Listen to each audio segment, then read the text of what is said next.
Olá pessoal, eu sou a Riviane Victoria, ela é a Vitória Moura, ele é o Wellington Rodrigues e nós somos do IF Goiano Campus Trindade, do segundo ano de Eletrotécnica.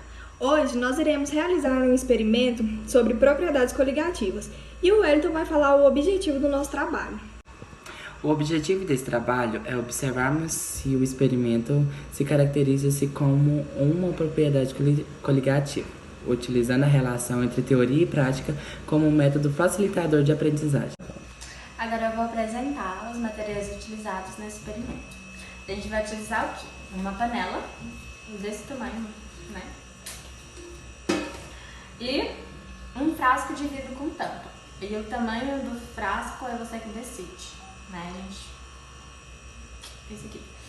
Aí a gente vai precisar da água para colocar na panela e arame ou barbante. No caso, a gente não achou arame, né? Aí a gente pegou o barbante mesmo. Aí a gente vai utilizar o barbante. É isso, gente. Amarramos o barbante na boca do frasco. E em seguida, colocamos o frasco amarrado com o barbante amarrado na panela. Segundo, amarramos o frasco na boca da panela. Vejamos que o barbante serve para suspender o frasco dentro da panela. Observação: a boca do frasco tem que estar ao nível da boca da panela. Terceiro, adicionamos água dentro da panela até cobrir o frasco.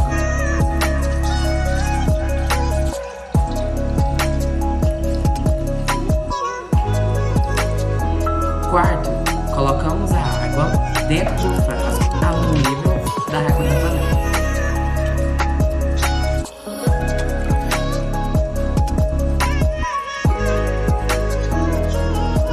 Quinto, colocamos essa água para ferver. Em seguida, colocamos a panela no fogo para que a água dentro da panela entre em ebulição quanto a água dentro do frasco. Depois que o sistema entrou em ebulição, desligamos o fogo e colocamos a tampa no frasco. Desamarramos. Depois, com o frasco solto na panela, retiramos o frasco e colocamos em água corrente no turlinho.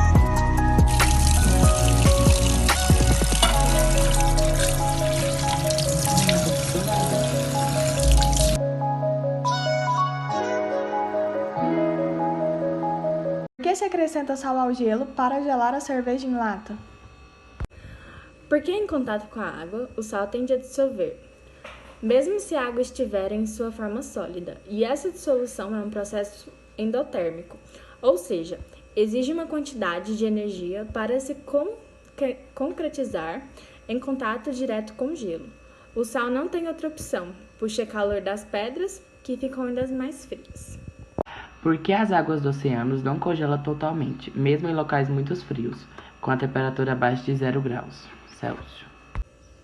Isso acontece graças à presença de NaCl, o sal, e outras substâncias que diminuem o ponto de congelamento e aumentam o ponto de ebulição. As moléculas de água formam cristais enquanto congelam.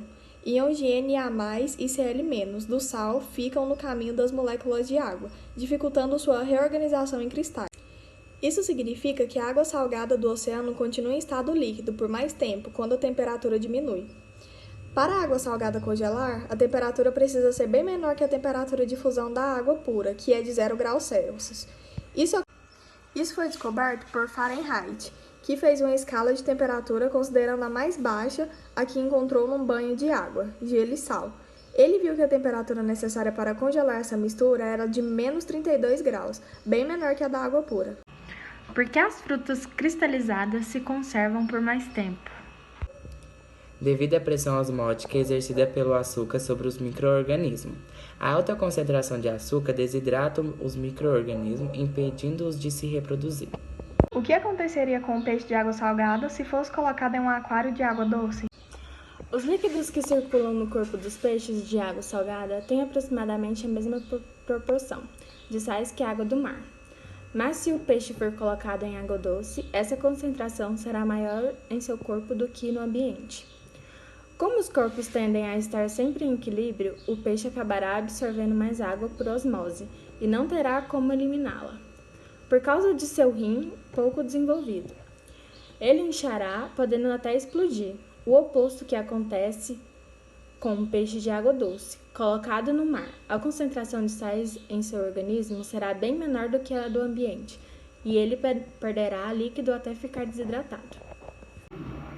Ao esquentar um café diretamente na chama do fogão, percebe-se que seu gosto e aroma mudam.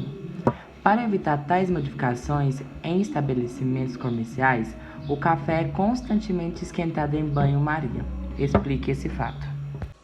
Ao ferver o café diretamente na chama do fogão, o mesmo perde algumas propriedades, por isso a mudança em seu gosto e aroma.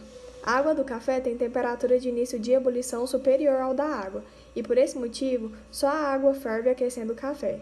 Devido à concentração do café, ele não entra em ebulição, portanto não perde suas propriedades, porém é aquecido normalmente. Por que os lagos de água doce secam mais rápido que os lagos de água salgada? Por conta da ebulioscopia, que é o aumento do ponto de ebulição na adição de um soluto não volátil, o sal. Por isso, a água doce evapora mais rápido que a água salgada. O efeito observado caracteriza-se como uma propriedade coligativa? Justifique. Não, porque propriedades coligativas são aquelas propriedades das substâncias puras, que são modificadas quando adicionam um produto não volátil a elas. No nosso caso, no nosso experimento a gente não adicionou nenhum soluto não volátil, sendo assim não aconteceu nada. O que foi possível observar ao colocar o frasco sobre a água da torneira? Observamos o aumento da pressão de vapor e condensação do vapor. E também observamos que quando fomos abrir o frasco, percebemos uma dificuldade por conta da pressão ao abrir a tampa. Então a gente analisou a partir disso. Explica o fenômeno observado. Observamos que apenas a água da panela entrou em ebulição e a água do frasco apenas se aqueceu.